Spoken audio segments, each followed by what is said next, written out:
Greetings, citizens, and thanks for joining me here today at Smash and Crash for this quick look at the Anvil Gladiator.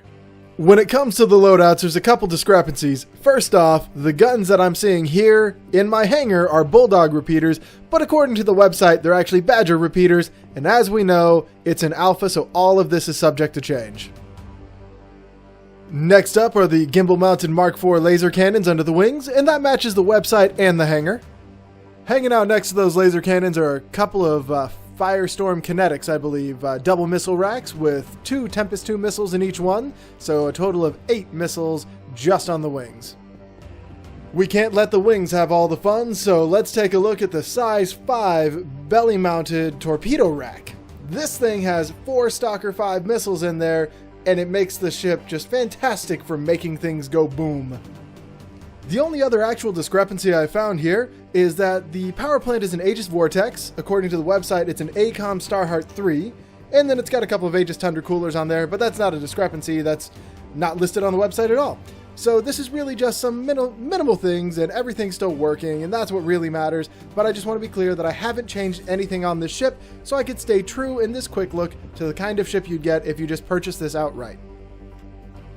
The entrance to this thing isn't the most obvious, and honestly the animations don't seem to be working right now. That could just be me, that could just be this, but you know, after deleting the config file, or the user file, sorry, it strikes me as something that they're just working on right now. So as you can see, you stand by it, you hit use, and it does hold you there for a moment, so it's actually a little bit of a stretch of time to get into here, and then the elevator comes down and picks you up into the actual cockpit. In 2.2 this was working, and I'm going to show you the turret in 2.2 because I couldn't get the turret to work at all in 2.5 at this point.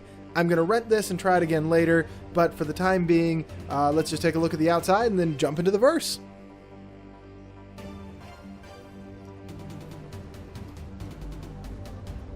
There's those giant torpedoes I was talking about. It would seem somebody made Crusader Security's naughty list.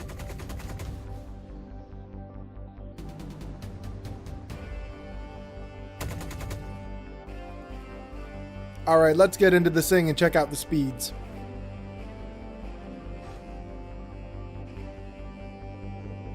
The elevator comes down, get in, wait for a moment, it goes up, and up, and up through the top, and back down again. Anvil Aerospace, all systems online.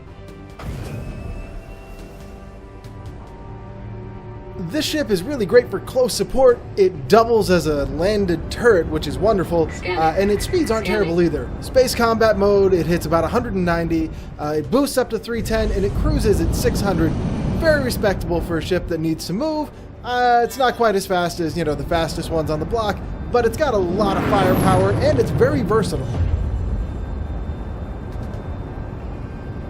Let's take a little step back in time to 2.2 and take a look at that stationary turret, or that landed turret. I apologize that I couldn't get this in 2.5. For some reason it just isn't cooperating with me. Hopefully it'll work about the same, but either way, have a look.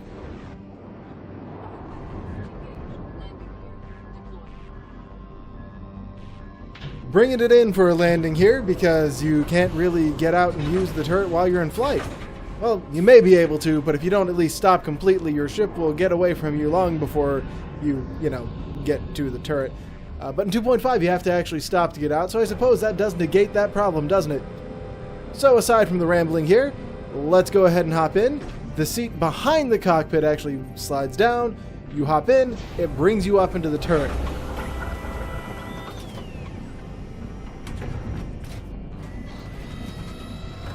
You'll see the shield come up in a moment here, showing you that it actually does fire up when you get in there, so somebody doesn't have to be in the main cockpit, which is great because this isn't much of a sentry without any kind of shielding.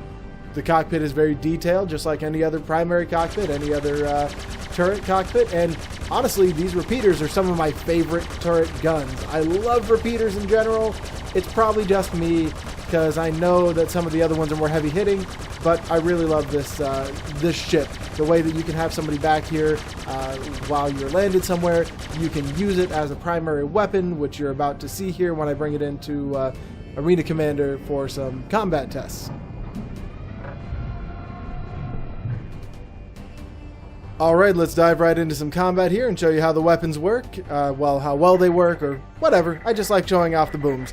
And honestly, I'm not going to get into all the stability of the weapons, all the how fast they overheat, all the specifications of them, because honestly, it depends on the coolers, depends on the type of weapon. I do this on a couple of the ships to show them, but I mean, repeaters are repeaters. The M4As are the M4As. They're going to last anywhere between 30 seconds to a minute continuous fire, depending on the ship, depending on the coolers. So let's just go and blow stuff up.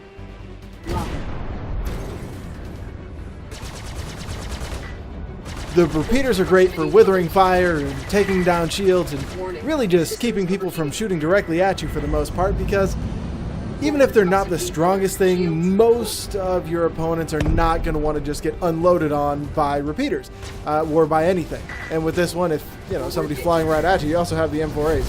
But either way, the M4As pack the punch, the repeaters definitely keep the pressure on, and the missiles are fantastic as well. So far, I've only been able to launch the actual missiles, not the torpedoes, just the 8 missiles that are on the racks under the wings. But hey, we'll see how that goes in the future.